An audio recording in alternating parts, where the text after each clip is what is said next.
오늘 찬양의 가수처럼 한 주간 강하고 담대하게 살아내셨습니까? 오늘도 하나님께서 주시는 말씀을 붙잡고 그 은혜를 하나도 놓치지 아니하고 또 한 주간 세상에서 강하고 담대하게 승리할 수 있는 복된 시간이 되시기를 주님의 이름으로 축복합니다. 지난 몇 주간 부재에 대해서 계속 말씀을 나누고 있습니다. 주님께서 죽으시고 부활하시고 그리고 승천으로 이어지는 그 이야기 가운데 그 제자들의 마음을 우리가 계속해서 보고 있기 때문입니다. 이 부재는 곧 성령의 충만한 임재로 인하여 회복되고 극복될 것입니다. 성령 강림주일 제자들과 오늘의 우리가 경험하는 부재는 성령의 임재로 극복될 줄로 믿으시기를 소망합니다. 오늘 말씀의 배경은 예수님께서 제자들과 함께 하시는 마지막 밤 다락방에서 있었던 일입니다. 그곳에는 십자가를 앞두신 주님의 말씀으로 인해서 슬픔과 불안 그리고 혼란과 염려가 아주 짙게 드리워져 있었습니다. 제자들은 사랑하는 스승과의 임박한 이별 앞에서 어찌할 바를 몰라 하고 있었죠. 바로 그 순간에 제자 중 가운데 하나였던 빌립이 그 무거운 침묵을 깨고 주님 앞에 간절한 요청을 합니다. 빌립이 이르되 주여 아버지를 우리에게 보여 주옵소서 그리하면 족하겠나이다. 빌립의 이 말은 단순한 호기심에서 나온 것이 아닙니다. 이것은 불확실함 속에서 확실한 무언가를 붙잡고 싶었던 그 절박함에서 나온 요청입니다. 어쩌면 그는 하나님 아버지를 직접 눈으로 볼 수 있다면 이 모든 불안과 의심이 사라지고 마음의 참된 평안과 만족을 얻을 수 있을 것이라 생각했던 것 같습니다. 그러면 족하겠나이다 라고 하는 그의 말 속에는 어쩌면 단 한 번 결정적인 하나님의 계시가 있다면 모든 영적인 갈증이 해소될 것이라고 하는 기대감이 담겨 있습니다. 사실 이것은 우리가 종종 갖는 생각이기도 하지 않습니까? 삶의 어떤 위기 앞에서 아니면 어떤 고민 중에 하나님 한번 분명한 증거를 보여주시면 제가 믿음의 선택을 할 수 있을 것 같습니다 라고 기도할 때가 있습니다. 빌립의 갈망은 그만의 것이 아닙니다. 그것은 시대를 초월해서 모든 사람의 마음속에 깊은 곳에 자리한 근원적인 갈망이라 할 수 있습니다. 제자들은 지난 3년 동안 예수님과 함께 먹고 자며 주님 곁에서 놀라운 기적들을 목격했습니다. 하늘의 지혜가 담긴 가르침을 직접 듣기도 했습니다. 그럼에도 불구하고 예수님의 부재 앞에서 그들은 불안과 두려움에 사로잡히게 되었습니다. 이것은 우리에게 중요한 점을 시사합니다. 아무리 위대한 스승 곁에 있다 할지라도 사람의 조건과 사람의 지혜만으로는 지속적인 믿음과 평안을 누리기에 한계가 있다는 점입니다. 여기에는 반드시 하나님의 새로운 임재 방식 곧 성령님의 내주하심의 필요성이 요청됩니다. 이제 우리는 빌립의 이 간절한 요청에 대한 예수님의 답변에 귀를 기울여 봐야 합니다. 주님께서는 빌립의 순수한 마음을 아시지만 그의 생각이 아직 미치지 못한 부분을 부드럽게 고쳐주십니다. 그리고 그와 우리 모두를 하나님을 아는 더 깊고 본질적인 차원으로 안내해 주십니다. 예수님의 답변은 우리가 하나님을 아는 방식 그리고 그 안에서 삶의 참된 가치를 발견하는 방식에 대한 혁명적인 전환을 가져옵니다. 오늘 우리는 이 말씀을 통해서 보이는 것 너머에 있는 영원한 실제 곧 예수 그리스도를 통해서 나타나는 하나님 아버지와 또 우리 안에 영원히 거하시는 성령님을 만나는 축복을 누리게 될 것입니다. 빌립의 간절한 요청에 예수님은 이렇게 대답하십니다. 예수께서 이르시되 빌립아 내가 이렇게 오래 너희와 함께 있으되 내가 나를 알지 못하느냐. 이 말씀에는 안타까움이 묻어납니다. 하지만 그것은 책망이라기보다는 더 깊은 깨달음으로 안내하시고자 하는 사랑의 마음이 담겨 있습니다. 주님께서는 빌립에게 지난 3년간의 시간을 돌아보자라고 권면하시죠. 여기에서 안다라고 말씀하시는데 이것은 단순히 지식적인 아는 것을 넘어서는 인격적이고 경험적인 깊은 이해를 의미하는 단어입니다. 예수님은 빌립이 주님과의 관계를 통해서 이미 하나님 아버지를 만나고 있었음을 깨닫기를 원하셨습니다. 그리고 이어지는 말씀은 기독교 신앙의 핵심을 이루는 선포라 할 만합니다. 나를 본 자는 아버지를 보았거늘 어찌하여 아버지를 보이라 하느냐. 아버지를 한번 보여주시면 제가 믿음의 결정을 하겠습니다. 아버지께서 한번 역사하시면 그 경험을 바탕으로 제가 신앙생활을 잘하겠습니다 라고 하는 빌립에게 나를 본 자는 아버지를 보았다라고 말씀하시죠. 예수님은 자기 자신이 바로 보이지 않는 하나님 아버지를 완벽하고 완전하게 드러내는 유일한 통로가 되심을 선포하십니다.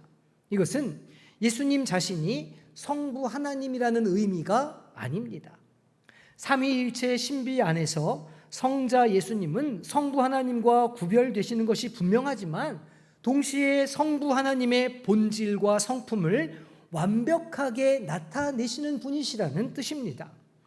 예수님의 삶 전체가, 주님의 모든 말씀과 행동이, 그리고 주님의 존재 자체가 하나님 아버지를 우리에게 보여주시는 살아있는 그림과 같다는 말씀입니다.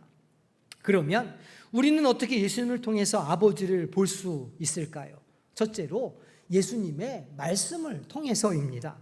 주님의 가르침에는 세상의 지혜와는 비교할 수 없는 권위와 진리가 담겨 있었습니다. 그 말씀은 곧 하나님 아버지의 뜻과 마음을 전달하시는 것이었습니다.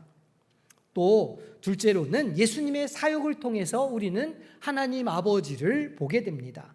병든 자를 고치시고 귀신 들린 자를 자유케 하시며 굶주린 자를 먹이신 주님의 모든 기적은 하나님 아버지의 무한한 능력과 그 주님의 긍휼을 아주 생생하게 보여줍니다. 셋째로 예수님의 성품을 통해서 우리는 하나님 아버지를 알 수 있습니다. 주님의 거룩하심과 의로우심, 한없는 사랑과 용서하심, 겸손과 온유는 바로 하나님 아버지의 성품을 그대로 보여주는 주님의 모습입니다. 그러기에 우리가 예수님을 깊이 알아가면 알아갈수록 우리는 주님을 통해 아버지 하나님이 어떤 분이신지를 더욱 선명하게 깨달을 수 있습니다. 진정으로 예수님을 본다는 것은 주님의 삶과 인격 속에 나타난 하나님의 영광을 영적인 눈으로 우리가 인식한다는 뜻입니다. 단순한 육체적인 시각이나 지적인 동의를 넘어서서 마음과 영혼의 깊은 차원에서 이루어지는 관계적인 진정한 알을 말합니다. 예수님은 이어서 아버지와 하나됨에 대해서 말씀하십니다. 내가 아버지 안에 거하고 아버지는 내 안에 계신 것을 내가 믿지 아니하느냐. 내가 너에게 이르는 말은 스스로 하는 것이 아니라 아버지께서 내 안에 계셔서 그의 일을 하시는 것이라. 내가 아버지 안에 거하고 아버지께서 내 안에 계심을 믿으라. 그렇지 못하겠거든 행하는 그 일로 말미암아 나를 믿으라. 예수님은 아버지와 상호 내주하시는, 즉 서로 안에 거하시는 깊은 일체감에 대해서 우리에게 말씀해 주십니다. 주님의 말씀은 주님 자신에게서 비롯된 것이 아니라 아버지께로부터 온 것이며 주님의 사역 역시도 주님 안에 계신 아버지께서 행하시는 일이라 이렇게 설명하십니다. 무슨 말입니까? 예수님과 아버지는 분리될 수 없는 하나가 되신다는 말씀입니다. 주님께서는 이 놀라운 진리를 믿도록 두 가지 근거를 제시하시는데, 먼저는 예수님의 증언 나를 믿으라 라는 말씀이고, 다음은 그분이 행하신 일들, 즉 하늘의 능력과 사랑을 드러내신 주님의 사역들을 보고 믿으라는 말씀입니다. 예수님의 사역들은 주님께서 하나님으로부터 오신 분이시며 하나님과 하나 되심을 증명하는 그런 증거들이었습니다. 그 사역들은 단순한 능력의 과시가 아니라 아버지께서 내 안에 계셔서 그의 일을 하시는 것이었다는 말입니다. 이처럼 예수님의 말씀과 사역은 주님 안에 거하시는 아버지 하나님의 직접적인 활동이었기 때문에 예수님을 만나는 것은 곧 아버지 하나님의 임재와 활동을 경험하는 것이라 주님은 설명해 주고 계십니다. 빌립이 예수님 곁에 그토록 오래 있었음에도 불구하고 이 진리를 온전히 깨닫지 못했습니다. 우리는 여기에서 교훈을 얻게 됩니다. 우리 역시도 오랜 시간 신앙생활을 하는 사람들이죠. 교회에 출석하며 말씀을 듣습니다. 직분을 받습니다. 때로는 은혜를 경험하기도 합니다. 그런데 혹시 예수님이 누구이신지에 대한 피상적인 이해에 머물러 계시지는 않으신지요? 종교적인 활동에 익숙해지는 것과 예수 그리스도를 인격적으로 깊이 알아가는 것은 좀 다른 이야기이기 때문입니다. 이러한 주님을 알아가는 것은 우리로 하여금 피상적인 신앙을 넘어서서 삶의 가치를 발견하는 삶의 중요한 여정의 첫걸음이 됩니다. 예수님께서는 자신이 하나님 아버지를 보여주는 유일한 길이라는 것을 밝히신 후에 이제 제자들에게 더 놀라운 약속의 말씀을 주십니다. 이 약속은 예수님의 부재와 밀접하게 연결되어 있고 제자들의 사역과 그들의 삶에 혁명적인 변화를 가져올 성령님에 대한 가르침입니다. 우리 12절 말씀 함께 합독하겠습니다. 내가 진실로 진실로 너희에게 이르노니 나를 믿는 자는 내가 하는 일을 그도 할 것이요 또한 그보다 큰 일도 하리니 이는 내가 아버지께로 감이라. 아멘. 참으로 놀랍고도 엄청난 말씀이 아닙니까? 예수님을 믿는 자들이 예수님께서 3년간의 사역 동안 하신 일을 할 뿐만이 아니라 그보다 더 큰 일을 할 것이라 라고 하는 선언입니다. 여기에서 큰 일이라고 하는 것은 예수님께서 행하신 기적보다 더 화려하고 더 초자연적인 기적을 의미하는 것이 아닙니다. 이것은 예수님께서 아버지께로 가심으로 인하여 보내주실 성령의 능력을 가질 때에 제자들의 사역이 지리적으로나 영향력 면에서 훨씬 더 광범위하게 미쳐나갈 것을 의미합니다. 복음은 팔레스타인 국경을 넘어서서 온 세계로 퍼져나가게 될 것이고 수많은 영혼들이 변화되고 교회가 세워지고 하나님의 나라가 확장될 것임을 말씀하시는 것이죠. 이것은 개인의 위대함이 아니라 전적으로 성령님의 권능과 교회의 사명에 초점이 맞추어진 약속입니다. 무슨 말입니까? 우리 각자의 작아 보이는 섬김일지라도 성령님께서 함께 하신다면 그것은 하나님 나라의 큰 일의 일부가 된다는 말씀입니다. 이어서 예수님은 주님의 이름으로 드리는 기도에 대해서 말씀해 주십니다. 우리 13절과 14절 말씀 함께 합독하겠습니다. 너희가 내 이름으로 무엇을 구하든지 내가 행하리니 이는 아버지로 하여금 아들로 말미암아 영광을 받으시게 하려 함이라. 내 이름으로 무엇이든지 내게 구하면 내가 행하리라. 아멘. 내 이름으로 무엇이든지 내게 구하면 내가 행하리라. 예수님의 이름으로 기도한다는 것은 주님의 뜻과 성품 그리고 주님의 사역의 목적에 부합하게 기도하는 것을 의미합니다. 그것은 마치 우리가 기도할 때 예수님의 대리인이 되어서 주님의 관심사를 위해서 기도한다는 의미와도 같습니다. 그리고 이렇게 응답받는 기도의 궁극적인 목적은 그 아들을 통하여 아버지께서 영광을 받으시게 하는 것입니다. 그리고 15절에서 예수님은 사랑과 순종의 관계를 강조하십니다. 우리 함께 합독하겠습니다. 너희가 나를 사랑하면 나의 계명을 지키리라. 아멘. 이 말씀은 성령님을 받을 수 있는 조건에 대한 것이라기보다는 성령님을 모실 마음의 준비 그리고 그 환경을 준비하라는 말씀입니다. 예수님을 향한 진실한 사랑은 자연스럽게 주님의 가르침에 대한 순종으로 이어지게 될 것입니다. 이러한 사랑과 순종의 삶은 성령께서 우리 안에 오셔서 자유롭게 역사하실 수 있는 토대가 됩니다. 그리고 예수님께서는 드디어 제자들에게 성령님을 약속해 주십니다. 우리 16절과 17절 함께 합독하겠습니다. 내가 아버지께 구하겠으니 그가 또 다른 보혜사를 너희에게 주사 영원토록 너희와 함께 있게 하리니 그는 진리의 영이라. 세상은 능히 그를 받지 못하나니 이는 그를 보지도 못하고 알지도 못함이라. 그러나 너희는 그를 아나니 그는 너희와 함께 거하시며 또 너희 속에 계시겠음이라. 아멘. 오늘 보혜사를 보내주시겠다 말씀하십니다. 이 아주 풍성한 의미를 지니고 있는 단어이죠. 위로자라고도 번역하고 변호자라고도 번역합니다. 때로는 상담자, 돕는 사람, 힘을 주시는 분이라 라고도 번역할 때도 있습니다. 무슨 말일까요? 우리가 외로울 때 친구가 되어주시는 분이 성령님이시라는 말입니다. 내가 억울하고 답답할 때 내 편이 되어주시는 분이시라는 말입니다. 내가 곤란하고 힘든 일을 당할 때에 그것을 이기게 도와주시는 분이시며 손과 무릎에 힘이 다 빠져서 주저졌을 때에 힘을 주셔서 다시 일어서게 해주시는 분이 성령님이시라는 뜻입니다. 예수님께서 제자들에게 첫 번째 보혜사가 되어주셨다면 성령님은 또 다른 같은 종류의 보혜사로서 예수님의 명령을 계속 행하도록 우리를 도우시는 분이시라는 말씀입니다.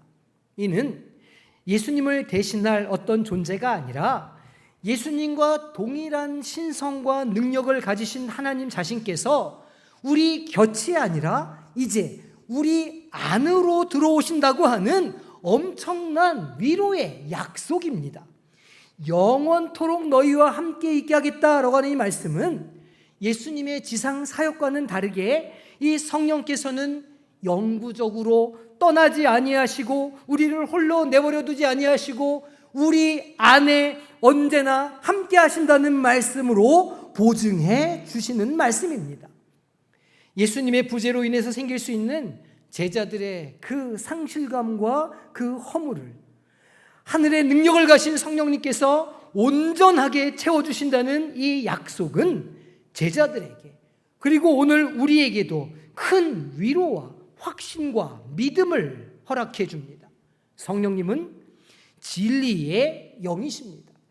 주님 성령님께서는 우리를 모든 진리 가운데로 특별히 예수 그리스도에 관한 지식으로 인도해 주십니다. 하지만 세상, 그러니까 하나님으로부터 멀어져서 하나님께 적대적이거나 무관심한 세상은 성령님을 받을 수도 깨달을 수도 없습니다. 왜냐하면 세상은 영적인 것을 분별할 수 있는 시각도 그것을 알 수 있는 지혜도 없기 때문입니다. 가장 혁명적인 약속은 성령님께서 이제 제자들 곁에 거하시는 것을 넘어서서 그들 속에, 그들 안에, 우리 내면에 거하시겠다고 하시는 이 말씀입니다. 예수님의 지상 사역 동안 분명 주님께서는 제자들 곁에 계시며 역사하셨습니다.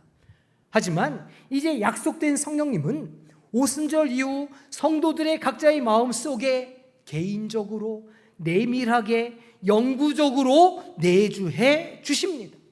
이것은 하나님의 임재 방식에 있어서 근본적인 변화입니다. 하나님의 관계가 이전과는 비교할 수 없이 깊고 친밀해질 수 있음을 의미합니다. 믿는 자 안에 직접 거하시는 성령님을 통해서 우리는 하나님과 내밀하고도 친밀한 관계를 매일 언제나 어느 때라도 맺을 수 있다는 말이 되기 때문입니다. 이것이야말로 새 언약 시대의 핵심적인 진리라 할 수 있습니다. 그러면 이 진리의 말씀이 오늘 우리의 일상의 삶 속에서 어떤 모습으로 확증될 수 있겠습니까? 우리 안에서 동행하시는 성령님을 통해서 어떤 경험을 하고 어떤 변화를 우리가 누릴 수 있을까요? 첫째로 성령님은 우리에게 하나님과의 흔들리지 않는 교제와 친밀함을 선물해 주십니다. 로마서 8장 9절의 말씀 함께 합독하겠습니다. 만일 너희 속에 하나님의 영이 거하시면 너희가 육신에 있지 아니하고 영에 있나니 누구든지 그리스도의 영이 없으면 그리스도의 사람이 아니라. 아멘. 이 성령님의 내주하심은 하나님과의 관계를 더 이상 추상적인 개념이 아니라 매일 매순간 생생하게 직접 경험하는 실제적인 현실이 되게 해 주십니다. 성령님은 우리가 하나님의 뜻대로 기도하도록 우리를 도와주시는 분이시고 성경 말씀을 깨닫도록 조명해 주시는 분이십니다. 성령님은 우리가 하나님의 자녀임을 우리의 영과 더불어 증언하심으로 하나님에 대한 우리의 사랑을, 또 하나님의 우리에 대한 사랑을 확증해 주시는 분이십니다. 이처럼 하나님과의 깊고 인격적인 관계 속에서 누리는 친밀함은 세상 그 어디에서도 발견할 수 없고 세상 그 무엇과도 비교할 수 없는 근본적인 기쁨의 근원이 됩니다. 이 놀라운 기쁨의 근원을 다 소유하시는 우리 성도님들이 되시기를 소망합니다. 둘째로, 성령님은 우리에게 하늘의 위로와 세상이 줄 수 없는 평강을 허락해 주십니다. 보혜사라고 하는 이름에 걸맞게 성령님께서는 우리의 불안 속에, 우리의 슬픔 속에, 우리의 불확실함 속에 임재하셔서 우리가 그 속에서 소망을 갖고 살아갈 수 있도록 우리를 위로하시고 능력을 더해 주시는 분이십니다. 성령님은 모든 지각을 뛰어넘는 하나님의 평강을 우리 마음에 부어 주십니다. 이 평강, 우리가 누리는 이 안식은 환경이나 조건에서 비롯되는 것이 아닙니다. 우리가 어떤 상황 속에 처할지라도 변함없이 우리와 함께 하시는, 우리 안에 내주하시는 그 임재로부터 오는 이 초자연적인 평안입니다.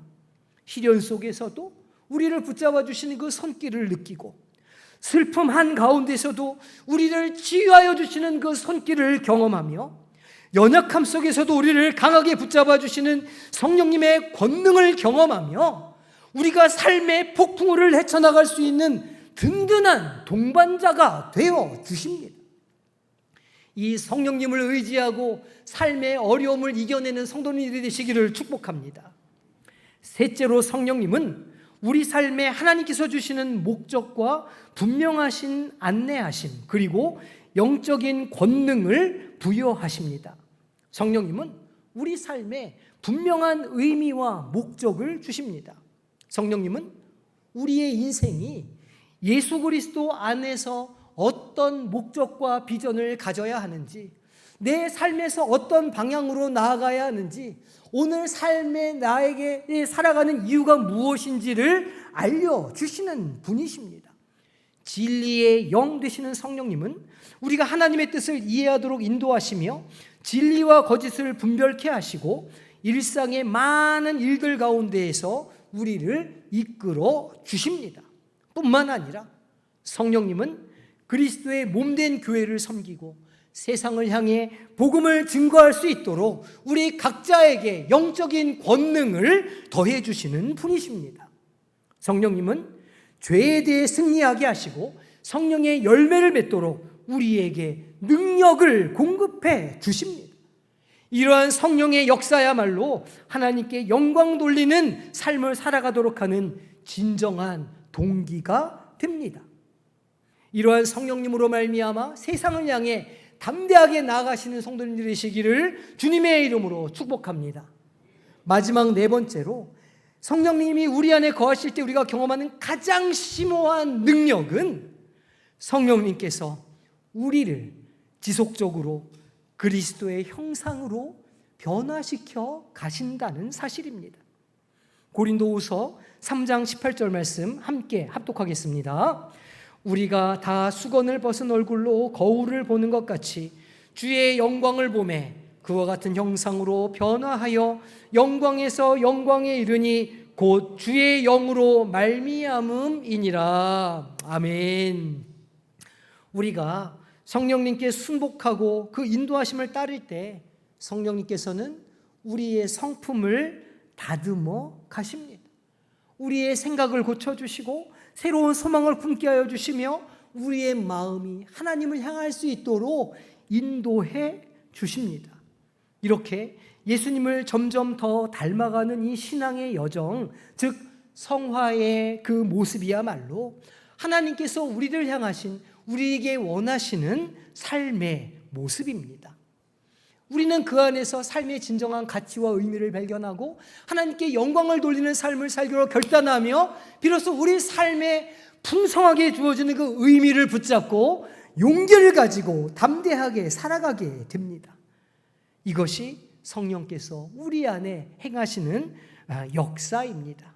우리가 누리는 친밀감, 위로, 인도하심, 변화는 성령께서 우리를 하나님과의 사랑의 관계 안으로 이끌어 가시고 그 하나님과의 관계 속에서 우리가 맺어갈 아름다운 일들을 준비하고 우리에게 주시는 약속의 말씀입니다. 이제 우리는 하나님께 질문해 보아야 합니다. 성령님께서 나를 위해 무엇을 해 주실 수 있는가? 라고 하는 질문에서 벗어나서 성령님께서 지금 내가 하나님과 이웃과 사람들과의 관계 속에서 어떻게 사랑을 드러나게 하실 것인가, 어떻게 그 사랑을 도우시는가로 바꾸어 질문하게 하십니다. 그리스도께서 십자가에서 이루신 이 구원의 역사가 성령님을 통해서 우리 개개인의 삶 속에 실제가 됩니다. 그리고 그 구원의 풍성한 유익들이 우리 각자의 삶을 변화시키고 우리의 가정을 변화시키고 우리의 공동체를 변화시키는 역사로 이어지도록 능력을 더해 주십니다. 세상이 추구하는 가치는 종종 소유, 또 지위, 권력 또는 쾌락에 있습니다. 그러나 성령님께서 주시는 삶의 가치는, 성령님께서 깨닫게 해주시는 삶의 의미는 하나님과의 친밀한 교제, 또 환경을 초월하는 우리 마음의 평화, 또 영원한 그 삶의 목적에 뿌리 내리는 삶의 의미에 있습니다. 무엇보다 우리가 하나님의 사랑을 받는 존재라고 하는 것을 깊이 있게 깨닫게 되는 정체성입니다. 이것은 세상의 성공과 가치의 기준으로는 정면으로 배치되죠. 성령 안에서 참된 가치를 발견한다는 것은 때로 세상적인 가치를 저항하고 재평가하는 용기를 필요로 하기도 합니다. 하지만 바로 이 성령을 쫓는 길에서야 우리는 세상이 줄 수도 없고 알 수도 없는 참된 만족과 영원한 기쁨을 누리게 될 것입니다. 이제 다시 그날 밤으로 돌아가 보겠습니다. 주여 아버지를 우리에게 보여주옵소서라고 간청했던 빌립을 한번 생각해 보십시오. 오순절 이후 성령 충만을 받은 이후에 빌립은 어떻게 변화했습니까? 그는 사마리아에서 복음을 전했고 큰 부흥을 일으켰습니다. 또 에티오피아의 내시에게 세례를 베풀고 담대한 복음의 증인이 되어 열방을 향해 나아갔습니다. 한때 아버지를 직접 보기를 원했던 그는 이제 자신의 내면에 내주하시는 성령님과 동행하며 그 임재를 생생하게 경험하고 부활하신 그리스도의 실체를 누구보다 확신 있게 증거하는 사람으로 변화되었습니다. 두려움 많던 제자들이 성령 충만함을 받고 담대한 증인이 되었던 것처럼 빌립 역시도 그러합니다. 그의 영적인 눈은 이제 육신의 눈으로 보는 것 이상의 것을 볼 수 있게 되었습니다. 성령께서 그의 마음을 열어주셔서 하나님의 영광과 그리스도의 사랑의 실제를 깨닫게 하셨기 때문입니다. 빌립의 삶의 여정은 외적인 증거를 찾던 모습에서 내주하시는 성령님을 통해 주어지는 확신과 하나님을 아는 지식으로 나아가는 모든 믿는 자들의 모범이 되었습니다. 그는 복음을 들고 소아시아 히에라볼리에까지 이르렀고 그곳에서도 복음을 증거했습니다. 그곳에 총독 아내의 병을 고치고 예수를 믿게 하는 은혜도 끼치게 되죠. 하지만 그 일로 인해서 도미니티아누스 황제의 박해 때에 대략 AD 80년경 그곳에서 십자가형을 받아 순교하게 됩니다. 오늘 우리도 각자의 삶의 자리에서 빌립과 같은 질문과 갈망을 안고 나와 이 자리에 나오셨을 수도 있습니다. 하나님을 더 깊이 알기를 원하고 하나님의 임재를 더욱 생생하게 경험하고 싶은 마음이 우리 모두의 마음 속에 있을 것입니다. 감사하게도 예수님의 약속은 빌립에게도 그리고 오늘 우리에게도 분명히 유효합니다. 뿐만 아니라 시대를 초월해서 보혜사 성령님께서 이미 우리 안에 내주하시는 줄로 믿으시기를 소망합니다. 그러니 우리는 주님 앞에 이렇게 기도해야 합니다. 하나님, 우리가 마음을 열어서 우리에게 끊임없이 아버지와 아들을 계시하시는 성령님을 온전히 받아들이게 하여 주시고 주님과 동행하게 하여 주시옵소서라고 말이죠. 성령님은 이미 우리 안에 거하십니다. 문제는 우리의 반응이죠. 기억하시기 바랍니다. 성령님은 우리의 보혜사 되시고 위로자 되시며 도우시는 분이시며 변호자 되어 주십니다. 성령님은 우리의 필요를 아시고 지금 이 순간에도 우리를 만나기를 원하시며 동행하시기를 원하십니다. 그러니 마음을 여시고 성령님과 교제해 보시기를 바랍니다. 이번 한 주간 이 성령님과 동행하심으로 진정으로 기쁘고 감사한 삶을 살아가시고 또 성령님께서 보여주시는 권능으로 인해 세상을 이기는 담대한 믿음을 갖게 되시기를 주님의 이름으로 축복합니다.